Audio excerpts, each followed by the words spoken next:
Hello everyone and welcome to the Armageddon Championship Series 2023 and its revolutionary format. We are coming to you live from our studios in Berlin. I'm Grandmaster Jan Gustafsson and I'm once again joined by International Master Jovanka Houska. Jovanka, tell us what happened yesterday. Yeah, thank you, Jan. Pleasure to be here. Yesterday was such an intense day. We saw Gukesh overcome Nodirbek Abdusattorov in the Armageddon. And when it came to class, well, former world champion Vladimir Kramnik simply powered past Parham Maghsoodloo. Let's take a recap of what happened.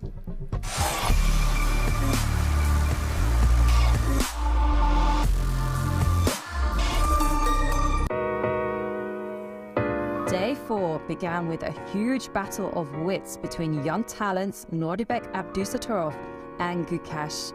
In their first game, Abdusattorov had a great position, but Gukesh resourcefully defended and escaped with a draw. The second game also ended peacefully. This meant that the match went to Armageddon, and in the Armageddon, Gukesh was in his element. Our second encounter saw the living legend Vladimir Kramnik face Parham Maghsoodloo. It was the veteran giving a masterclass in the first game, which meant that in the second game, Maghsoodloo had to risk it all. Playing the Sicilian defense, he managed to complicate things, but in the end, Kramnik wrapped up his second victory and he stays undefeated in the tournament. This is the Armageddon Championship Series. We are in the middle of the Asia-Oceania qualifier, but let's have a look at what else there is. The Americas event is already finished. After this one, Europe and Africa are coming up, as well as the special Women's Week. It all leads to the great Championship Series. How does that work? Yeah, because there will be a total of 8 players participating in each qualifying event and 32 players in total, and everyone is competing for that chance to enter the grand finale and win the Armageddon Championship titles. And all events are going to be broadcast live from the World Chess Club in Berlin on one of its famous streets, Unter den Linden. And here, take a look at these players. Those who are grayed out, they've left the competition. And today, it's all about those players on their last lives. So it's going to be Vidit Gujrathi and Karthikeyan, as well as Parham Maghsoodloo and Nodirbek Abdusattorov fighting it out. We're going home today. It's very sad, but also very necessary and very dramatic. And we have to mention one of our partners, Kaspersky. As a technology and digital privacy company, Kaspersky supports the secure advancement of chess in the digital space and its expansion into online tournaments. A perfect combination of human excellence and strong technology. Here we can see the format of the Asia-Oceania qualifier. It's a double elimination, which means you lose twice, you're out. Our players today have already lost once, and 2 are being eliminated. Hence, a double elimination. Yep. Today, 2 people are going home, and which one of these 4 will it be? First up, we have a big match between Parham Maghsoodloo against Vidit. And then we also have Karthikeyan against Nodirbek Abdusattorov. The online qualifier, Karthikeyan, still hanging in there. But today he has his hands full against one of the big favorites, Nodirbek. And let's take a look at the first matchup. Now, Maghsoodloo, he was left shell-shocked yesterday by Vladimir Kramnik. He lost 2-0, and Vidit has been riding his luck a little bit. And let's see how this is going to go. Now, these 2 have played a total of 19 games together, and so far, Vidit has the slightest of leads, leading 6-5. Does Parham have what it takes to overcome Vidit? Well, let's have a look. A world-class player in the making. The 22-year-old has been a grandmaster for a while, had an impressive outing in the recent Vaikanzai tournament. Also former junior world champion, as well as a 3-time national champion. My money's on Parham today. Oh, let's find out from Parham himself.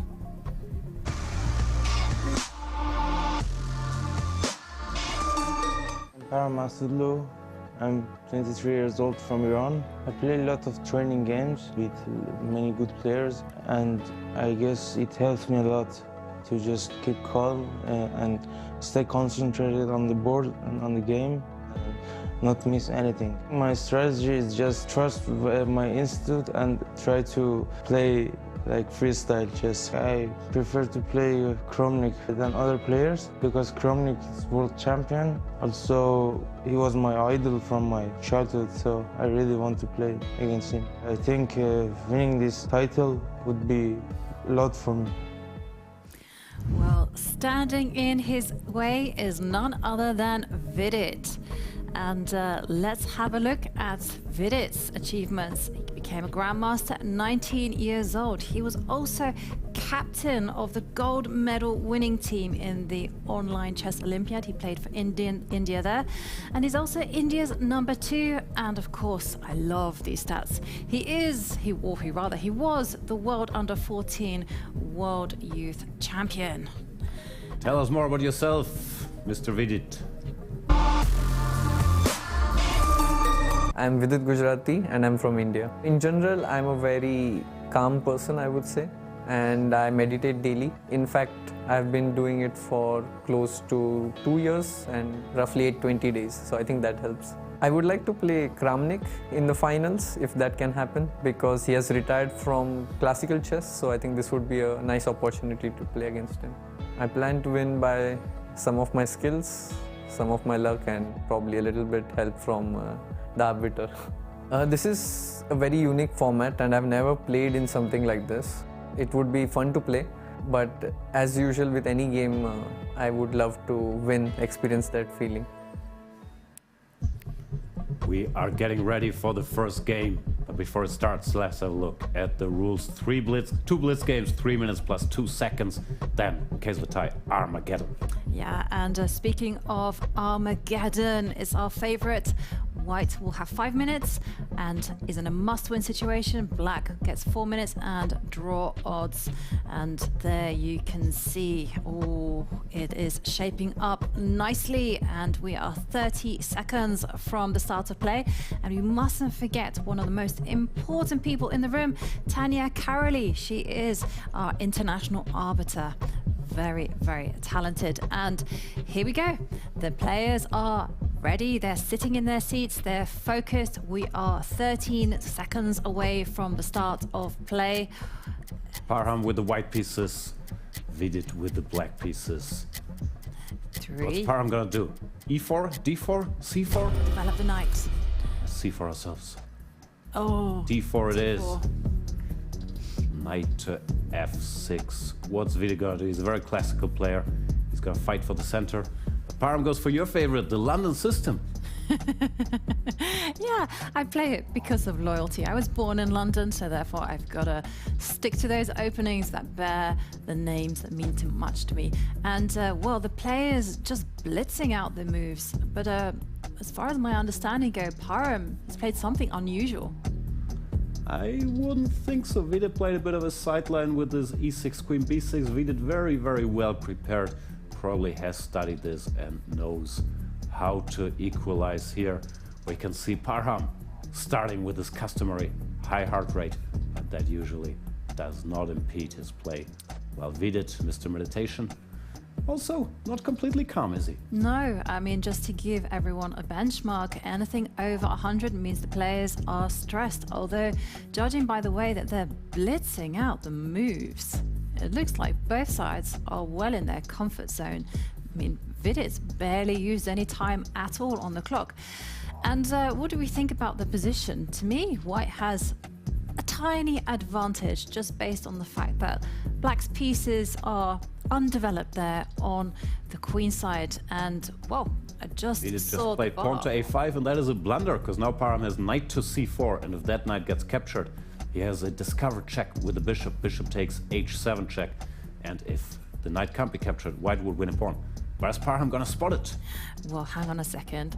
Let's have a look at the heart rate. No, he missed it. He missed it because we would have seen a spike. And I think Vidit is completely oblivious as well because his heart rate didn't also increase. Tactics. Definitely. Now the pawns get exchanged, and Vidit should be more or less alright. He has to figure out how to develop his minor pieces. Probably just knight to c6, targeting that pawn. If the pawn advances, the knight can jump to the middle of the board. Vidit calming down. He chooses the d7 square. Also looks very reasonable. Yeah, maybe the knight is going to jump into e5 and offer itself up for trade. What will Parham do? You know, I'm a big fan of connecting the rooks. I would move the queen one square to e2. Other moves could be your idea. Actually, challenge the center, but try to utilize this pin. Nope. Yep, he challenges immediately in the center. Yeah, pretty standard move. I don't think there's a threat just yet, but if the queen came to e2, that pawn would threaten to advance further, winning a piece. Vidit will be calculating if he can exchange everything, if he captures the pawn, and that would lead to mass exchanges. He's trying to evaluate if that's fine or if he's a little worse there. Doesn't look too scary, but he does have other options. Yeah, it doesn't look too scary, but there is still that psychological pressure for Vidit. He will not rest easy until his light square bishop has been developed. And the queen. Typical psychological bishop pressure, and there he goes, working on it. Pawn to b6. Ooh. But rook to e1 threatens that pesky pawn fork. Yes, big threat. Of course, Spotted Vidit's going to see it. Chop. And chop, chop. Oh, no trades in the middle. And instead, Vidit retreating the queen. Yeah, very solid setup. He's trying to bring out the bishop, complete development, connect the rooks.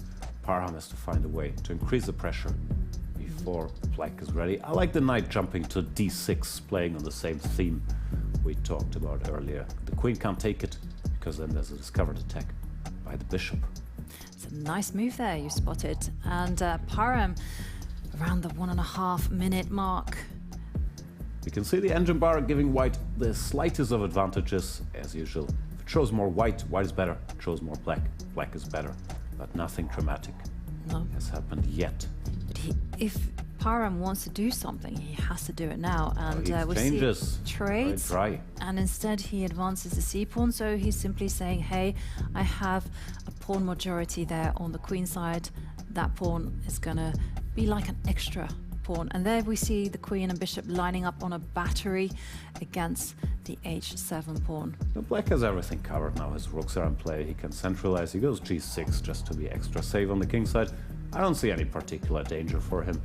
Vidit should be doing all right. Yeah. Computer disagrees with me though. Computers tend to be smarter than humans. Chess, chatting. That's true, but on the other hand, it's humans playing chess. And what do we think about this pawn move? Don't like it one bit. What kind of move is this? I don't like it either. You know, it weakens the white king. I mean, one thing that I was taught was that king on an open diagonal, not safe. And whoa, take a look at Maghsoodloo's heart rate, 142, and going down to the minute. Should be when you play f3. He's trying to cripple that bishop a little bit, but it comes at a price. Knight d7 I don't like either though. Moving the knight away from the king side. But there comes the queen. Nice move from Vidit, covering those weak dark squares. Difficult position actually for both sides to improve. I mean, perhaps he's gonna, I was gonna say offer a trade of bishops, but no, he steps back. Is there some, oh, Parham asking some, Vidit's asking question to the white knight. But the white knight is headed towards d3 and both sides are still shuffling around. It's gonna be about the white c-pawn if it can ever mobilize successfully, creating a passed pawn. For now.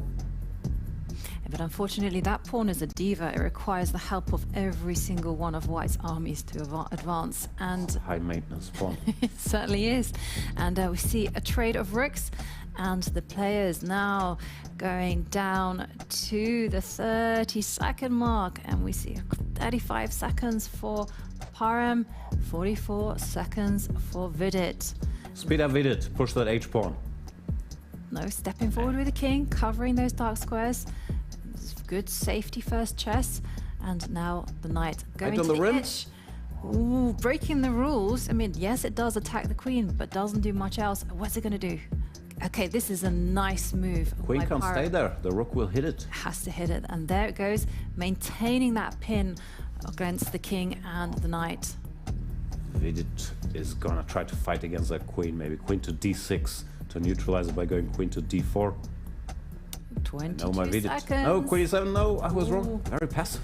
It is, and now the knight should come in. Go on, stick the knight onto g5, and then it will go to... Wonder what No, piece it's Parham going to go move. knight f2. Strange move. What's the knight doing there?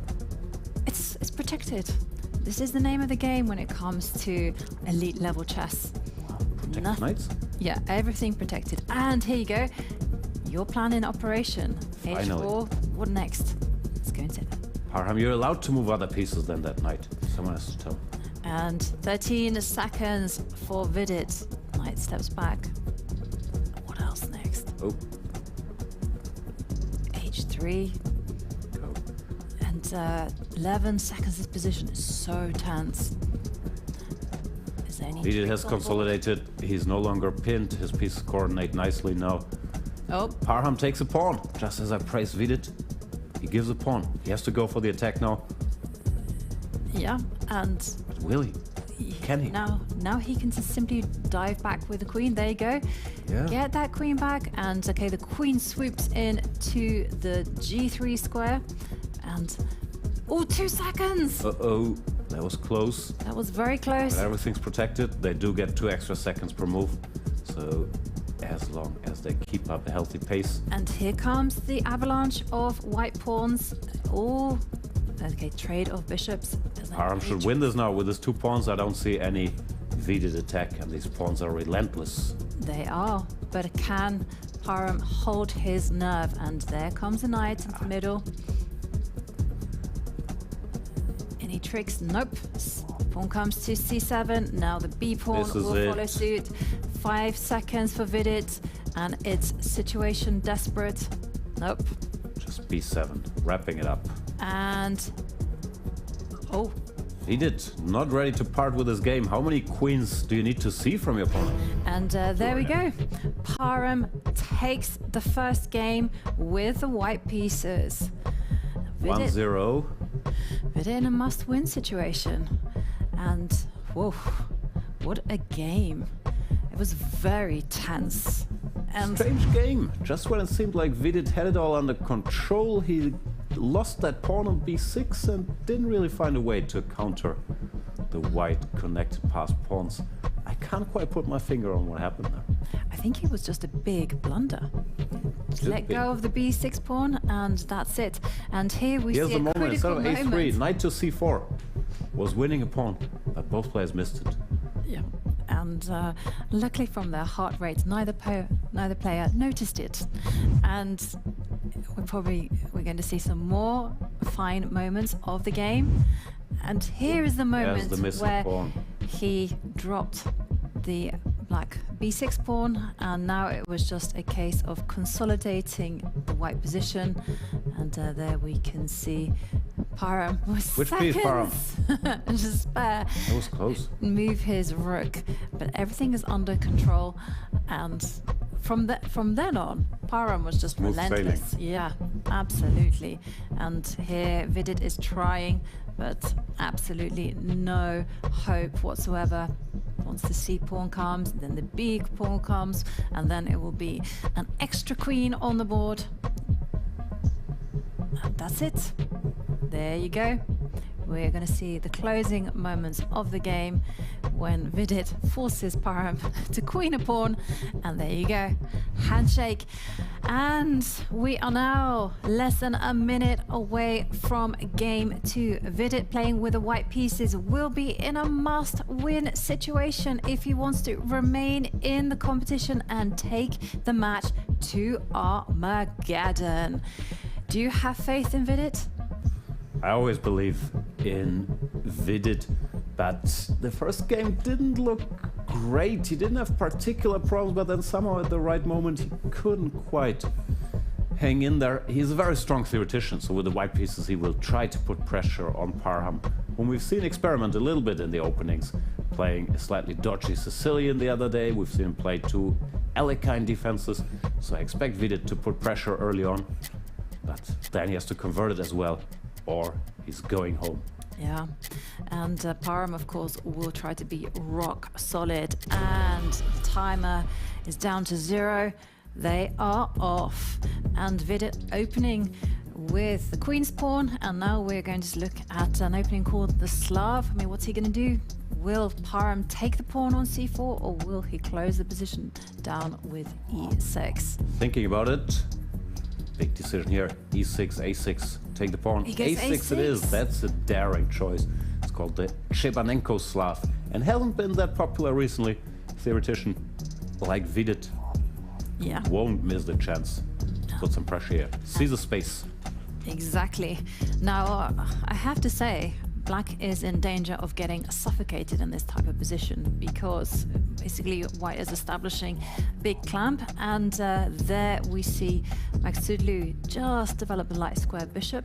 Vidit follows. Yeah, but this is all still reasonably established, supposed to be a little better for White because of the extra space, but I don't think Parham is too unhappy with this. Well, one thing that Vidit must do is he must avoid a trade of minor pieces. So, for instance, a knight coming into e4, he must make sure that he's able to step away from the trade.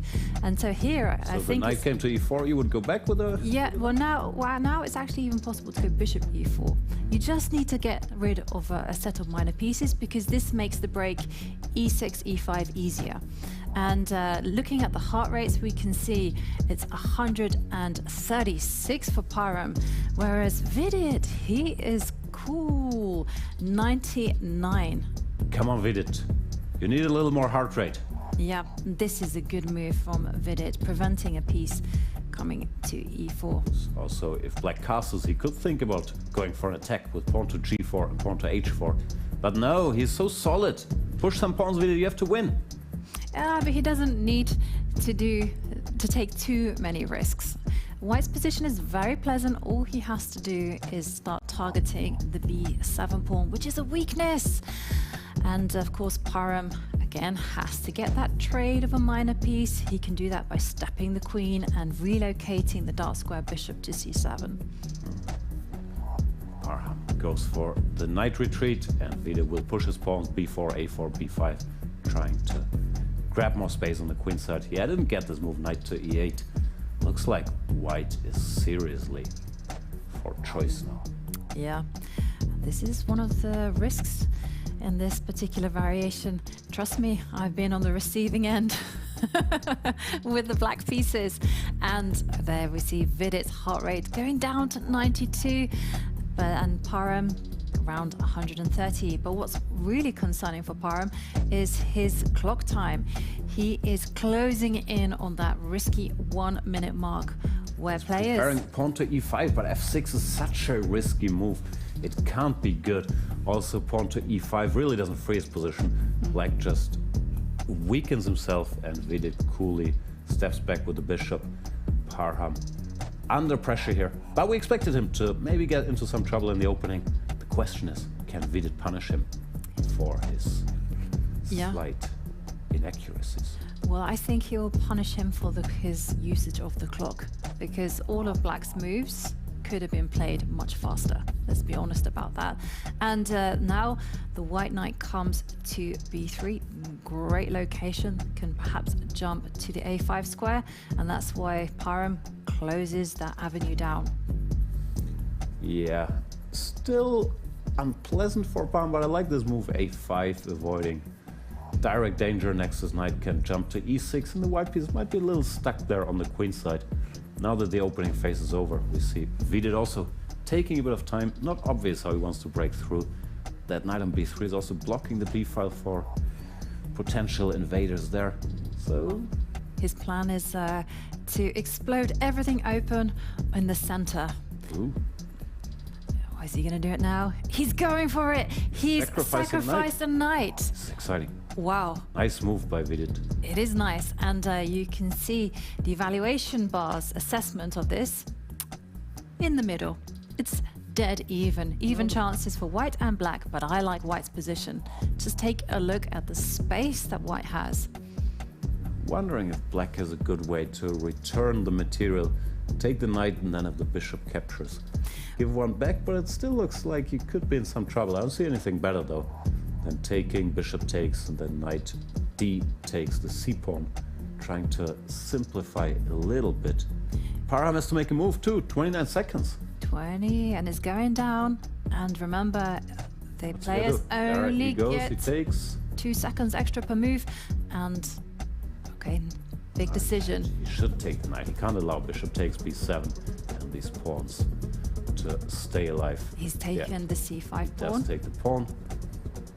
And he should capture again with the knight. And things aren't so bad, because there's another exchange and then the bishop takes the pawn. He will gain the pawn on b6. I believe Parham is still comfortable. Problem white has his bishop stuck there on h2 next to the king. It's not really participating in the action. It's certainly not participating, but something that Vidit should play on is Parham's clock time, 16 seconds. So I think it's time to make it complicated. But how? It's also time to make a move. Well, he has plenty of time. He can let Parham stew a little bit with the tension. Vidit, 1 minute. He has to play a good move. It's a critical moment here. It's nothing obvious. Yeah, he exchanges, bishop takes. He will probably take the pawn on b7 eventually. Yeah, he's trying to keep some play in the position, but I think black is perfectly fine now. Just eliminates this pawn. And the so-called pawn structure is now very even, with black even being slightly to be preferred, because the bishop on h2 is really not doing much. It's a bad piece, and I like Vidit's last move, just centralizing the bishop, perhaps getting ready to block out the counterpart with e3, e4, and, well, Parham, 7 seconds. Ooh, this trade. Perhaps that was a little bit too accommodating. And how is Vidit gonna activate his dark square bishop? How? Not much to do. It's just a little worse. He has to hope for Parham to panic under the pressure of the clock. But I don't see Parham panicking too much. He has a good pace now, making moves steadily. His position is solid. Yeah, his position is very solid, and Vidit centralizing the queen. This is nice, offering a trade. No to that one, Vidit. And again... Queen d7, go back. Well, he... Okay. Take the pawn. Listening. Oh, he played that with 2 seconds left on the clock. Queen back. Very good decision by Parham. When your king Take is the in pawn. trouble, let's make some trades. Listening to me. Excellent, Parham. It is excellent, but hang on a second. Take a look at that. Vidit's pieces are now getting very active, and Parham seconds All under left control, on the Parham. clock. Just don't allow the mate. Well, the queen can go forward. Can go forward. It's g6, and then there's bishop takes pawn. I mean, how is bishop takes pawn? Bishop to d6 should stop it all. Uh-huh. And the queen he goes for coming. it. There's... Oh no, he goes 1 square further. Also stopping the threat. Okay. And There comes the a pawn. It's gonna sit very pretty on a3, distracting the white forces. And Vidit is running out of attacking resources here. he is. The end is near. And it's all to do with that runaway a-pawn. And Vidit now with seconds on the clock. 4 seconds. Nothing to do. And he's... Okay, he tries. But look at that pawn. a3, 2 squares away from queening. Desperation sacrifice there. But this plan is way too slow. He wants to bring the rook over, but white gets a new queen in the meantime. Parham wins 2-0. Brilliant performance from Parham. He made it look, in the end, very smooth. Yeah, the problem for Vidit was this knight sacrifice that he played. Looked very tempting, but it made Parham's life a lot easier, because after this forced sequence there was not that much material left to play with. Well, had Vidit kept the tension, I think his position would have been very, very promising. So in a way, he tricked himself there with an idea that looked very pretty, but it allowed Parham to equalize. Yeah, absolutely. And, well, what a display from the Iranian. And we can see here was the moment where Vidit actually was seduced into playing this beautiful sacrifice that ultimately, as Jan said, made Parham's life easier. It looks so good though. I mean, it was so flashy. How could it be wrong? And yet it was. Yeah. Chess is rough. Sometimes the pretty moves aren't the good moves. No. And here we see where things are very desperate for Vidit. He's trying to stir up some play against Black's king, but Parham just grabs that a-pawn and defends very calmly. And there's really nothing that Vidit can do. You know, he puts his rook to the 7th, but just makes this trades. This is instructive stuff from Parham. Stopping the checkmate in one move, and then the a-pawn. Anton the a-pawn wins the day and sends Vidit back home. And with seconds left on the clock, Vidit is faced with an unpleasant choice: to keep the rooks alive or just try to go for broke.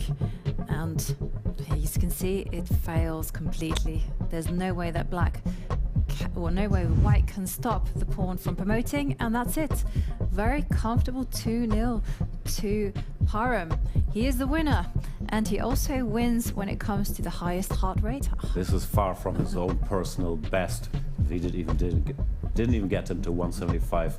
Let's see if we're ready with Vidit and Fiona. Vidit, of course, I imagine you're quite disappointed after that match, and the tournament is over for you, but can you tell us a little bit about the two games? In the first game, I had a comfortable position, and it was roughly balanced, I would say. But I then missed or blundered the pawn on b6, and after that I don't think I had a chance. But the main problem was also the second game. I had an overwhelming position, and I went for this sacrifice too soon. I could have prepared it a bit more, and yeah, I think that costed me. What would you, is there something you would do different maybe in the approach, not in terms of moves on the board, but in terms of approach to those games? Maybe I was too fast in the second game. Maybe I could allow myself to take some time, and then maybe because it was very critical at that point, and he kind of got away easily. Now that the tournament is over, how do you reflect on the tournament, and how did you enjoy the format here? The format is interesting. It's very unique. I think if I could, I would make some changes to my preparation. I definitely need more practice of over-the-board blitz, especially against very strong players. So there is something for me to work on and get better at. And just a final question, who do you think is going to win this tournament? Looking at all the players who are left now, I think Gukesh seems to be in very good shape. He's defending when he gets worse, and when he has the advantage, he's not letting them slip. So probably I would say he's one of the favorites. Okay, well, thank you so much. And we're sad to see you go, but all the best for the next event. For now, back to the studio with Jovanka and Jan. Thank you, Fiona, and it's our great pleasure to have Parham Maghsoodloo in the studio, who's just defeated Vidit. So that was quite a match. I mean, how are you feeling? I feel very good. I didn't play any training games, so I think I was even slower than yesterday, and it was very bad to play that slow, and I think he was up on time both games, and he had pressure on the position, and everything was working perfect for him. I think he just didn't play it very accurate, and I think I played more accurate, so I just won the match. In the first game, it looked like a tense battle, but then where did he go wrong? At some point, you could just take his pawn. First game, it was my preparation, but his a5 move was... Oh, you have a trick, no? Knight c4? I have a trick, yes. Yes. I thought so, knight to c4. c4, yeah. No, because I prepared this line, I was sure there is no a5 here, but he played it very... but I think he knew that it's bad, but maybe he thought that he can bluff, because it's blitz, and I never think that he makes such a big blunder in the opening.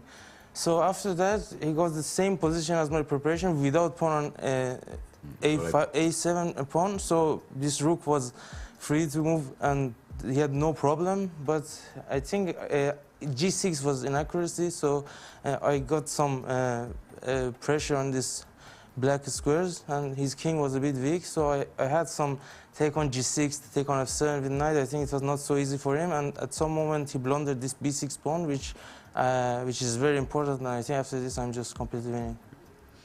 Then in the second game, it looked like you were under some pressure out of the opening.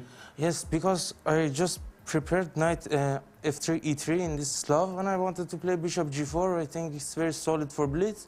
But after knight c3, I was thinking such a stupid I am, not even considering knight c3, and I didn't have any idea what to play. Okay, it was 7 years ago I prepared this a6. I just wanted to play something, so I played a6, and I got horrible position after opening. I think I just don't have to play bishop f5. The plan is knight d7, g6, bishop g7, at some moment e5. And bishop f5 I played, and he got a very comfortable position with huge pressure. And also he was up on the clock, but he went for this knight d5, which was a risky choice. And luckily, I had this knight c5 resource, which equalized everything. So did you see knight takes d5? Or did it come as a surprise? When you need draw, you're not afraid of this move. Yes? When you need draw, okay, if you play slowly, you're getting nervous and you get afraid. But if knight d5, okay, you say I'm peace up. Even if I lose, at the end, it's fine. So I think it was not the best choice for him. So you will face the winner of Abdusattorov against Karthikeyan tomorrow. Who do you rather play? I think, of course, Karthikeyan, because I already beat him, so it's slightly favorite for me because he's under pressure and he knows that I beat him, so he will be nervous. But Nodirbek, of course, is a stronger opponent, and we are playing everywhere against each other. We know each other very well. So if he qualifies to the next round and play against me, it will be a huge match. Best of luck either way. Thank you so much, Parham. Thank you. Thank you. Bye-bye.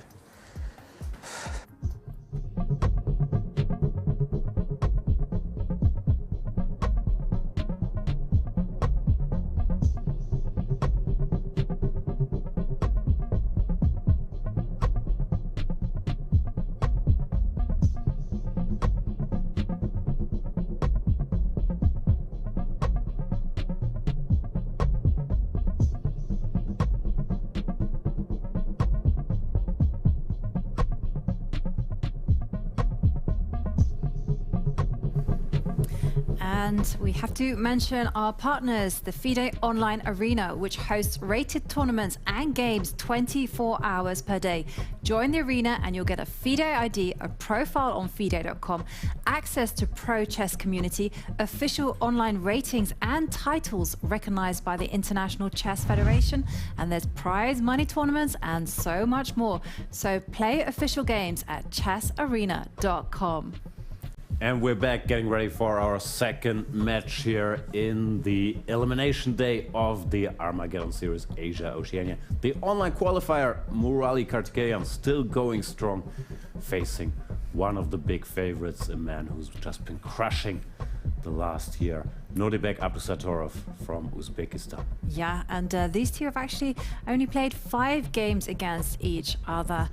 But Karthikeyan, he seems to have the wind in his sails after defeating Dubov in his last encounter. And there we can see some great stats. You know, became a grandmaster at 16 years old. He's also been junior world under 12 and under 16 champion, as well as 2-time national champion. And fun fact, actually knows how to play the piano and the flute, so very musical guy. And let's hear more about Karthikeyan from himself.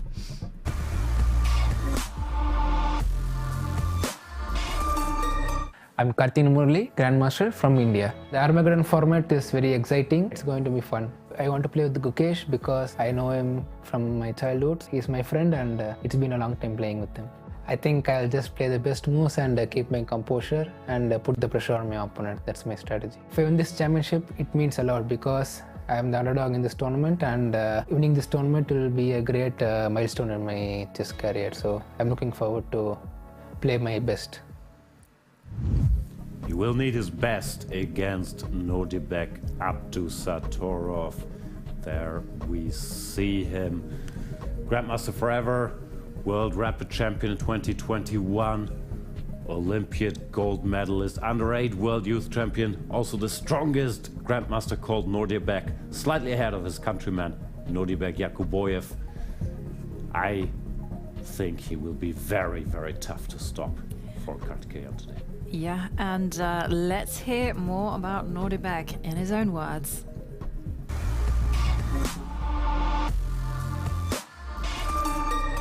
Hi, I'm Nodirbek Abdusattorov. I'm from Uzbekistan. I would be very happy if I win this tournament because there are many strong players all around the world, and I haven't won many big tournaments in blitz, so that would be a good achievement. I would like to play against Vladimir Kramnik, and by playing against him you just get the feeling how he's acting, how he's approaching the game. My strategy would be to control the situation and to practice it before the big tournaments like this, and to act quickly. You should believe in yourself and just play good chess. Looks like they have similar strategies. Keep your composure, play the best moves. A lot of useful advice there. Yeah, definitely. And did you notice how many people have their sights set on Vladimir Kramnik? No, everybody wants to play the veteran, but Vladi has won all his matches so far. I know. 47. And, well, the clock is ticking down, and these two players are going to be ready for action. And we have a slight contrast in style. Karthikeyan, he's a sharp, energetic player, relies heavily on calculation. And Nodirbek, of course, he's just universal. You know, he's just good in sharp positions, but I would say he's exceptional in positional positions. We'll find out who can leave his mark on the game. Nodirbek starting with the black pieces. Karthikeyan pondering his first move here. Although I guess he decided before. Let's see. Handshake, and they are off. And opening with his trademark e4. Petrov. Very safe. Very safe, and let's see what kind of trouble Karthikeyan can stir up. And we're seeing... Are we going to see something sharp? So far, the players are blitzing out the moves from memory. Should to e7, pawn to c4, or rook to e1 are the main moves here. Knight to d2 or knight to c3 also possible. And Karthikeyan takes a second. Yep. Decide. And it's a quiet position so far. And the heart rates are very quiet too. I mean, take a look at that. Karthikeyan 91 and Nodirbek Abdusattorov. Ooh, suddenly jumped up to 106. Something scared him. Well, he's got more time than he started. And there we see the knight. And what's he going to recapture with? To me, the bishop. And now, I always liken this bishop to a dragon. It's hovering around the city. What are you going to do? Kick it back? Allow it to live? It's a very annoying pin. First of all, he bolsters the center. And now go and ask the question to the bishop. Bishop steps back. Well, still theory. Pawn to g3 followed by king to g2. I believe is the usual approach here. But Murali plays a very natural move as well. Rook to e1. Nodirbek's heart rate keeps dropping. He's not very rattled by this turn of events. Bishop to d6, steps out of the way. Yep, the only thing that is not in black's favor is that knight on c6 is standing in front of his own pawns. Ideally, that knight would like to be somewhere else, and so you could go and... Oh, pawn to g4. He goes for he weakens desperate measures to break that pin. As I mentioned, usually the more restrained approach is popular.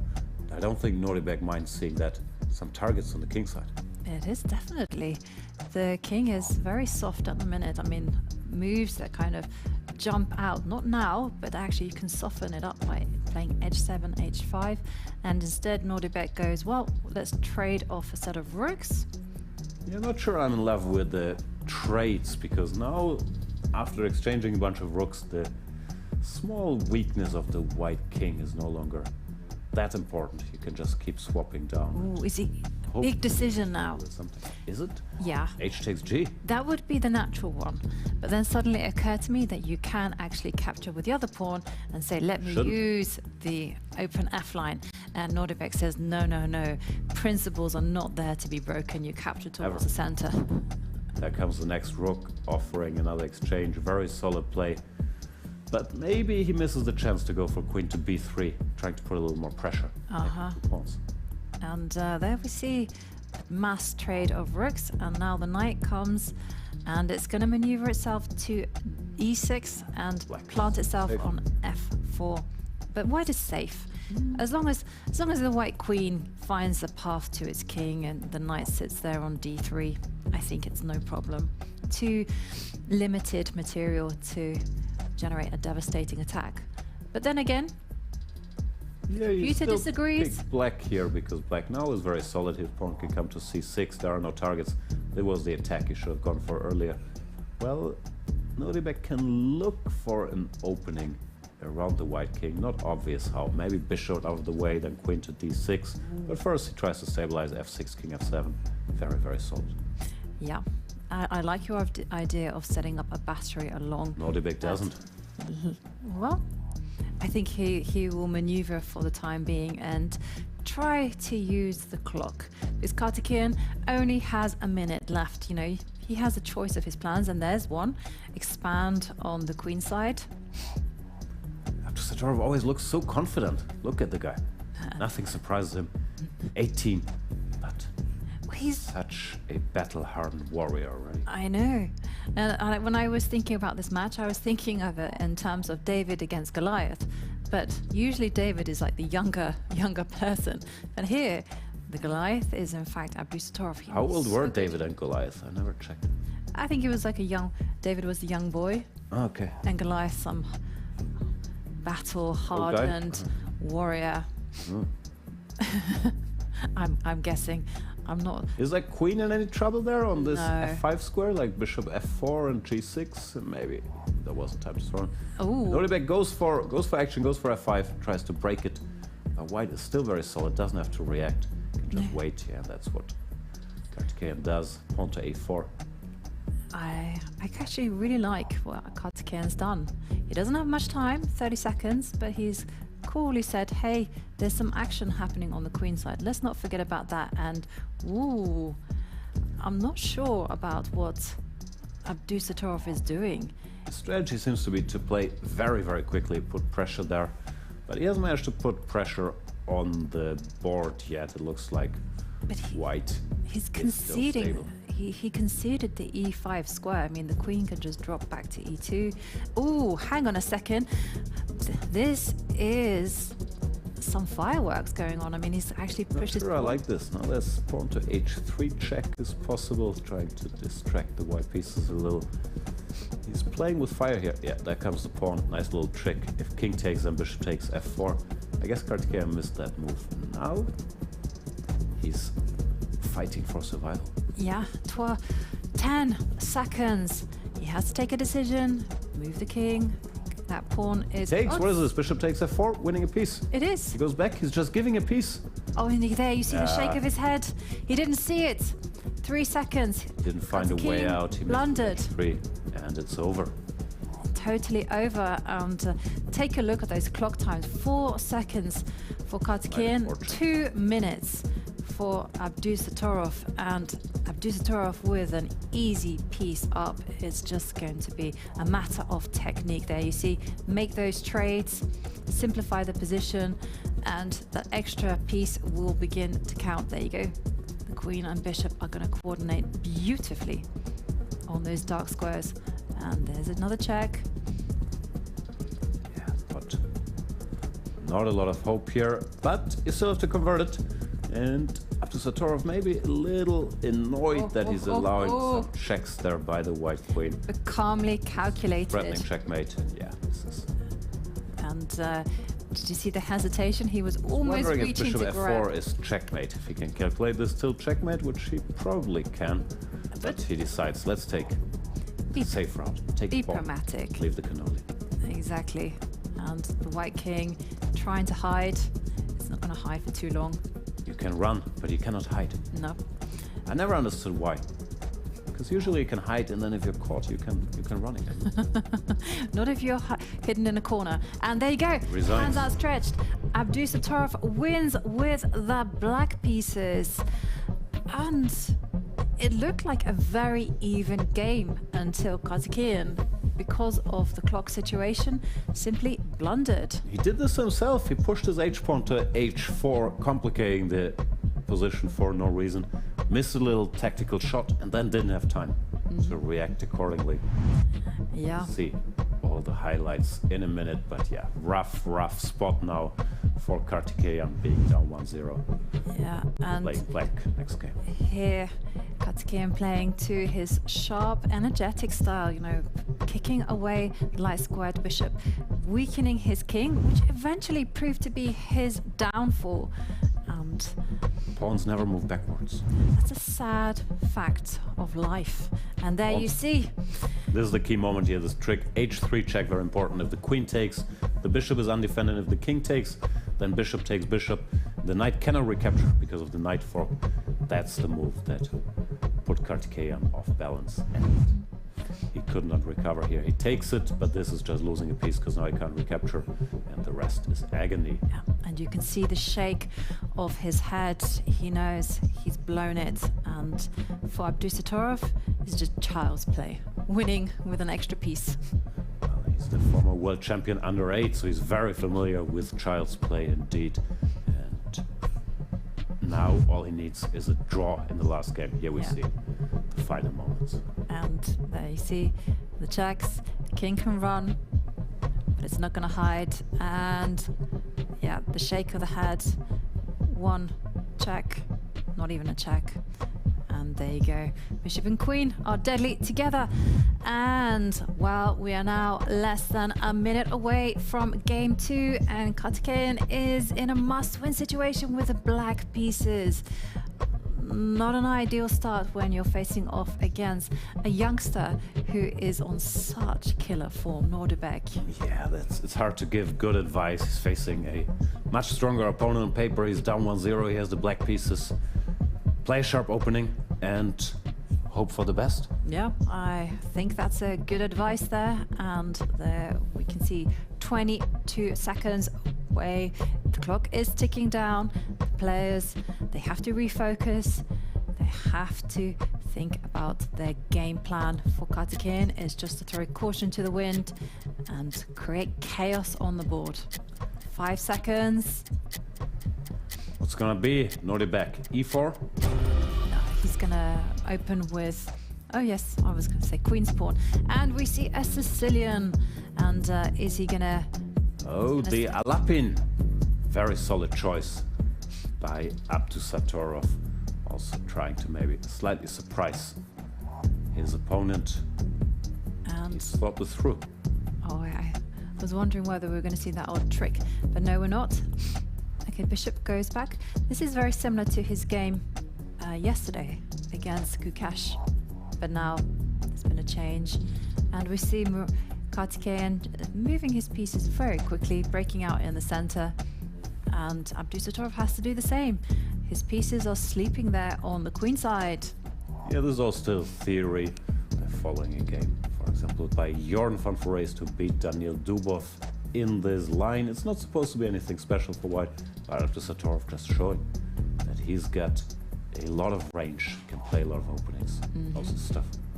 And for Nodirbek, the excitement is perhaps getting to him because he went over 100, whereas Karthikeyan seems to say, well, you know, I'm in that must-win situation.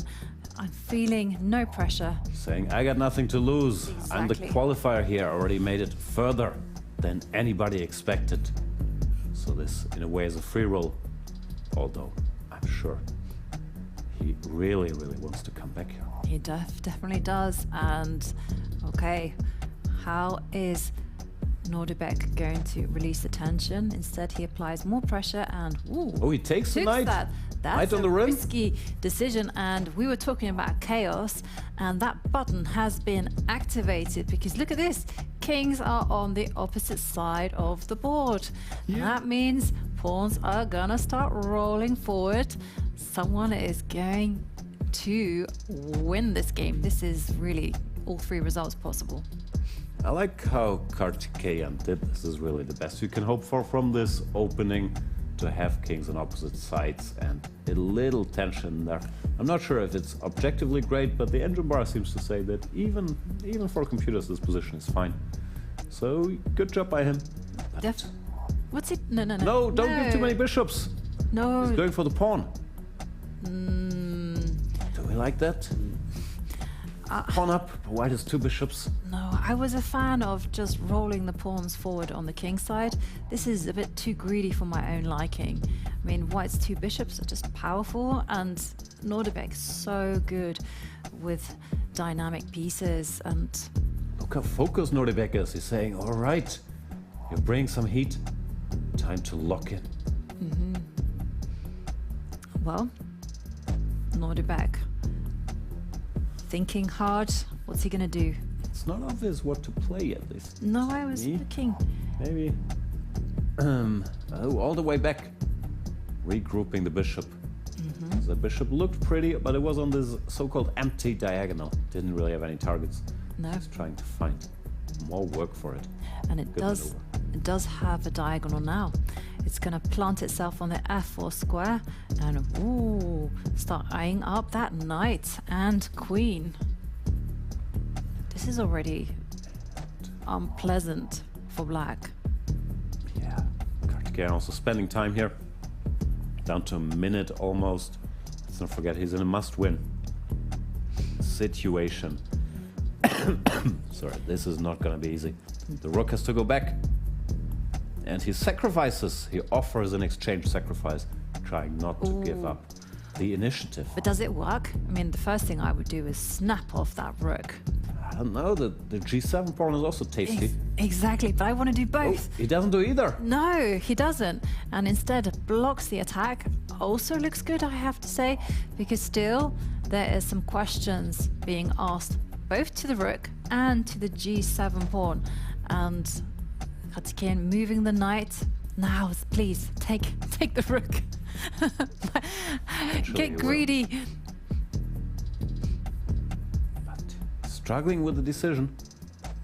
Yeah, but I think he has to just accept that black will get active and grab the material. Greed, for lack of a better word, is good. 94, the heart rate. Does take the pawn. Increasing. He really does not want that rook, allowing knight takes e3. The rook is I was going to say trapped. So I think good decision. If the knight takes the bishop, then he can take the rook then. Exactly. That's a nice finesse there from the 18-year-old. And Karthikeyan, well, taking off the bishop. Neither player wants that rook. They're really Well, now begging he has each to other take. to capture it. And how will Nodirbek capture? Now, obviously. Probably rook. They don't like rooks. You got to put your pieces on their proper squares. Now the material is still equal, but I guess Nodirbek prioritized not giving his opponent any attacking chances, just trying to play it safe. But he does have these double pawns, so now it's probably his job to try to complicate it.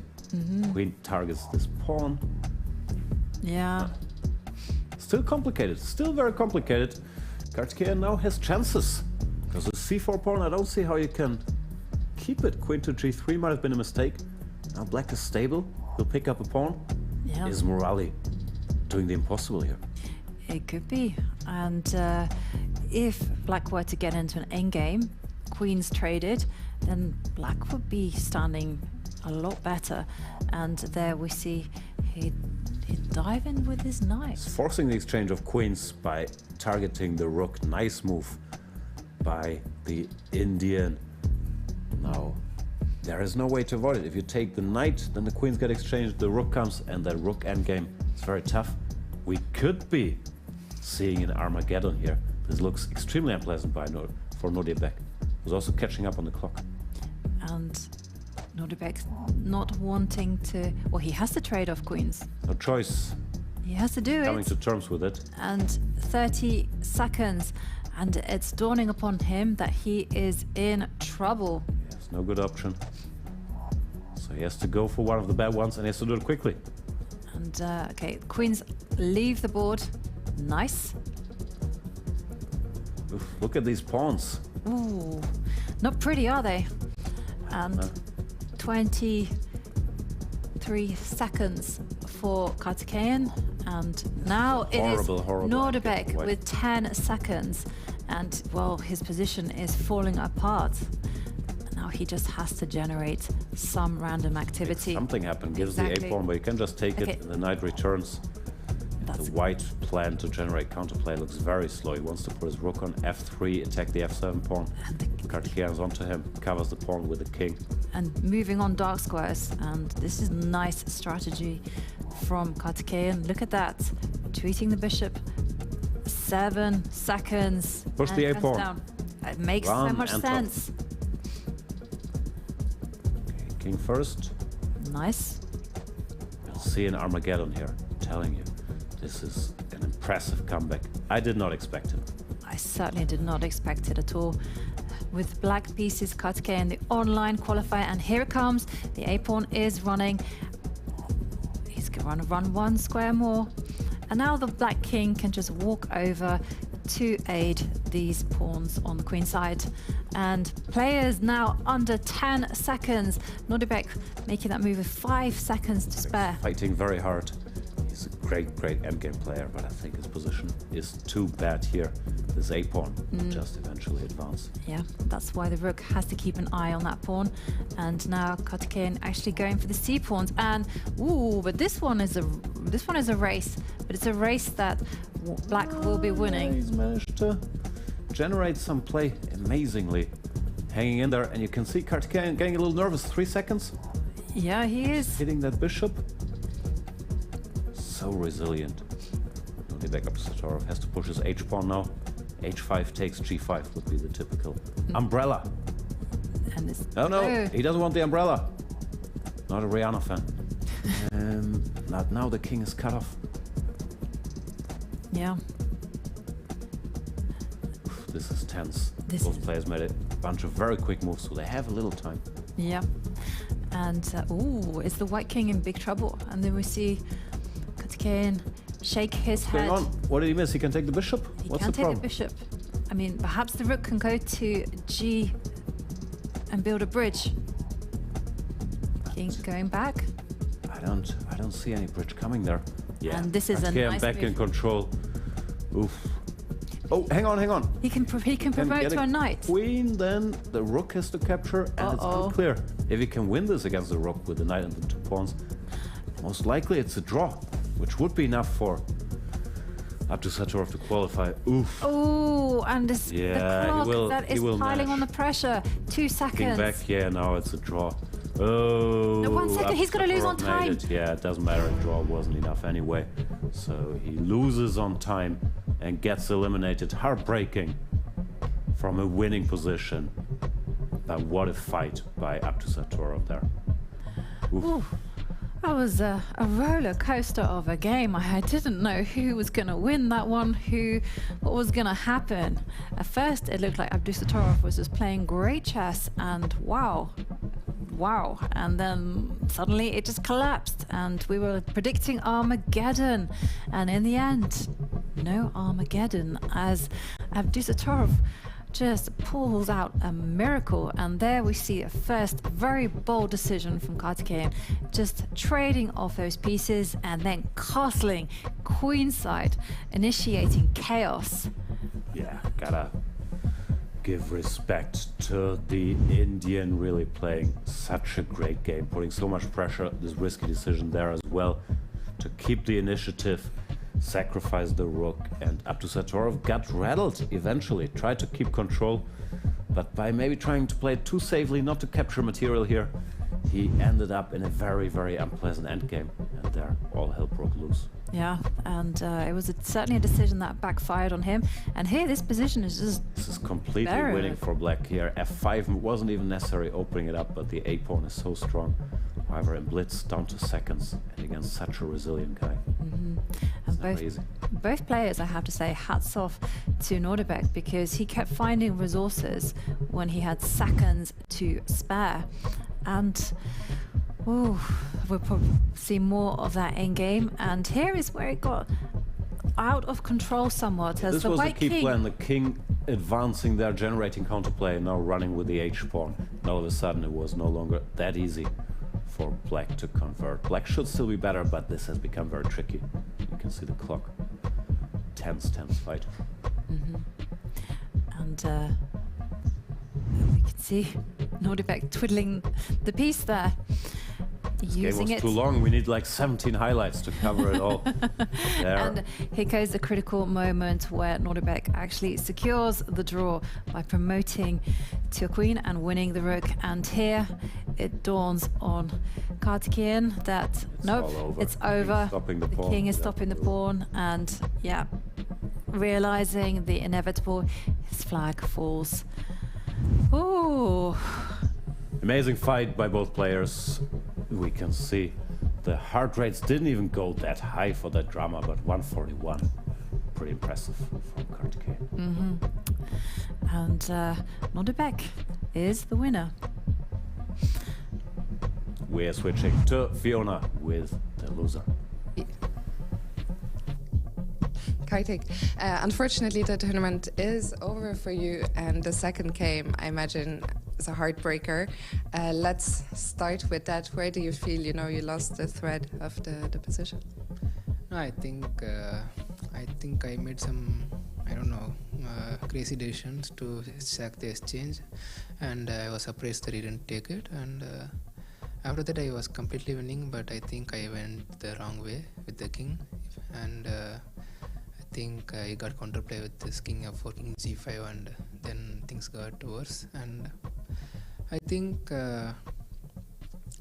even the first game it was just fine. I just missed this h3 tactic. Otherwise, I think if I had played slowly, I think it would have just been a draw. But yeah, it's just chess. Like, yeah, I have to learn a lot from this, I think. Yeah, because I don't know where exactly I made mistake. I think it was just the nerves in today's game. Yeah.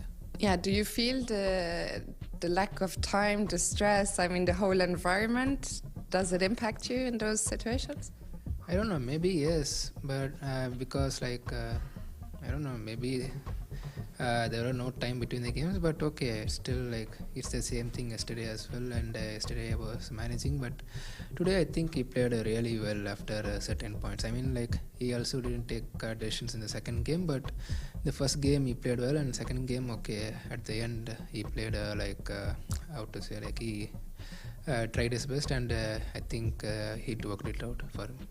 You say a lot of lessons to be learned, but I think you certainly also showed a lot of great games and a lot of great fighting spirit, and I think a lot of people watching at home maybe, discovered a new player and saw some amazing games. Do you also take away some positives of this tournament? Yeah, of course, yeah. I think there are so much to learn. I think first is I have to control my nerves. That's the important thing I have to learn from today's game. Yeah. You were an online qualifier. You made it quite far in the tournament. Now that it is over, how do you reflect on the format and being here in Berlin and the overall experience? It was quite unacceptable because especially after I got the winning position in the second game, but okay, I think it was not the position, it was about the mindset I had during the game, because I was not interested in calculating lines just because I just want to win without counterplay, but when he got counterplay I got panicked, and then I think even then I played well, but okay, he got all these resources. Okay, mainly I think I have to work on my psychological part. The chess part, I don't know, maybe still there are, okay, of course in chess there are millions to work, but I think for now I should focus on my psychology. Yeah. Thank you so much, Kartik, and for now back to the studio with Jan and Jovanka. Thank you, Fiona. And it's a great pleasure to have here in the studio with us Nodirbek Abdusattorov, who just beat Karthikeyan. And I have to say, you kept us all quite entertained for the drama. Yeah, that was a really nervous game, second game, yeah. Yeah, I'm very happy that I managed to hold on in that game. It was really shaky. How were things in the first game? It looked like it was roughly equal, but then you got in this nice trick with h3 check. Yeah, I wasn't expecting him to play h4, but once he played, I realized that I have some checks, and yeah, it seemed it was working. So, yeah. Did you have a game plan going into this match? Yeah, with black pieces, I wanted to play it safe and faster. And with white, of course, I was expecting to pressure him, and it was opposite. Yeah.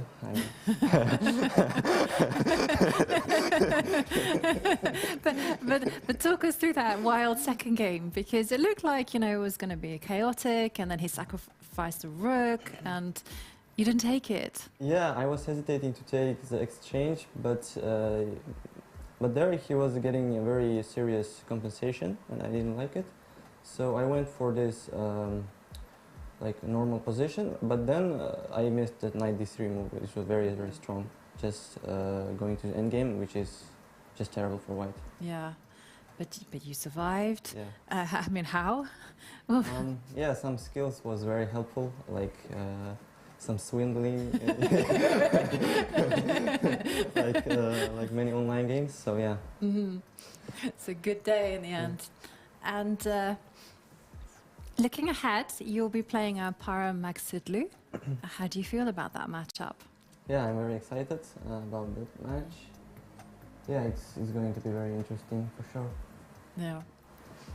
So talk us through the bracket. There is this match, and whoever wins then plays against the loser of Kramnik Gukesh. That's right. And whoever wins that match plays against the winner in the grand final. Exactly. And for you, you'll have to beat the winner, the winner of the upper bracket twice. Yeah, I will try, of course. Yeah. But it's very tough. A lot of work left. Best Yeah. of luck. Thank you so much for joining us.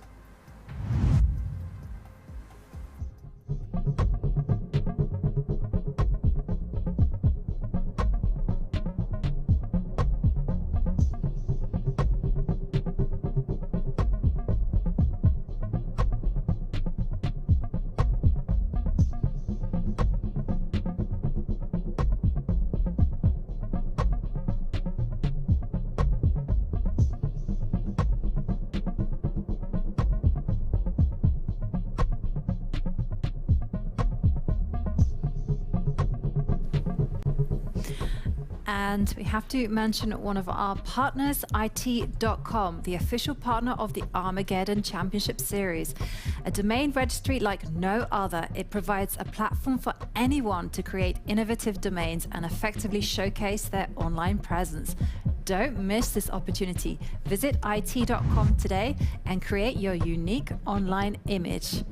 And let's go through those brackets again, because it's quite an adventure that we have ahead of us.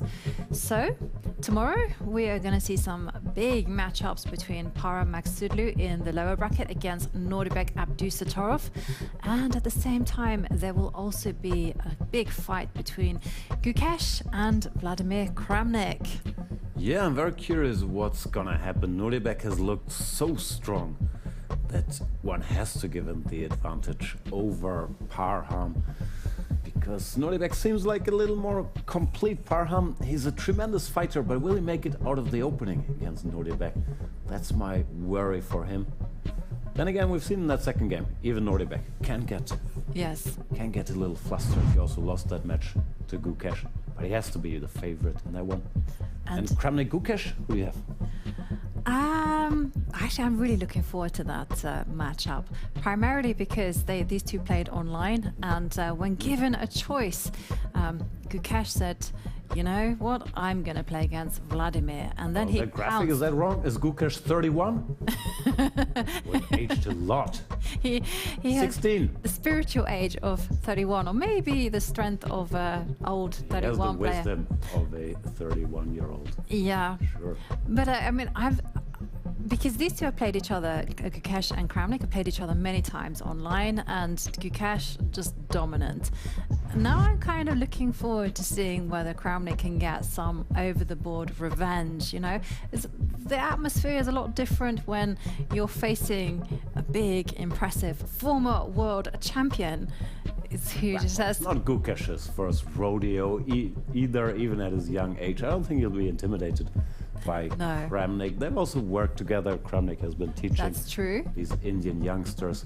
He's been very, very committed to making sure they don't play any bullet, they don't engage in any of this frivolous activity of playing chess too quickly. So I hope he'll be a good role model for Gukesh in the Armageddon. Not, you know, blitzing moves out, throwing pieces around. Can't set that example. No, we can't have that type of degradation. But yeah, absolutely. But I think it will be a good fun though. Whatever happens. Do you think he'll go to Armageddon? I actually believe in Kramnik. I don't know why, because Gukesh is so strong and he defeated Abdusattorov, but somehow old man Kramnik at 47 has left quite an impression here. And if I had to guess, I hate guessing against Gukesh because I'm such a big fan. But I believe Vladimir was going to do it without Armageddon, without any Armageddon, any drama. It's just going to be and Nodirbek Abdusattorov will just also. Yeah, tomorrow we'll have to talk half an hour at the end of the show because it's just going to be 2 zeros and wrapping up. But yeah, that is my guess, leading us to 2 dream matchups. We would get the rematch of Abdusattorov against Gukesh. Yeah. And then whoever wins face Kramnik in the finals again.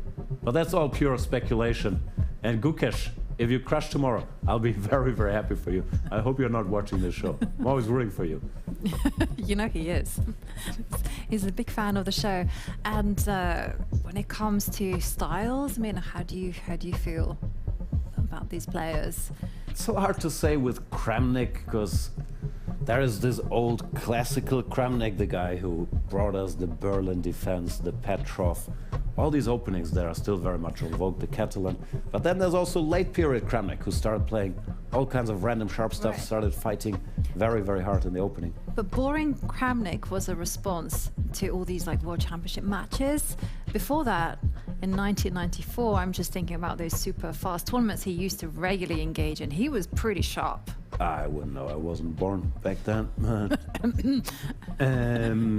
I've become a fan of dry Kramnik. As for Gukesh, he's very, very universal. I don't think he's that sharp, actually. He's good in attacking positions, but he's also a very classically trained positional player.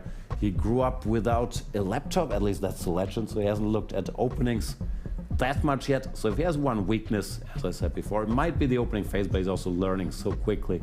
And of course, he will have some time to prepare for the match. That it's hard to see him getting into too much trouble there.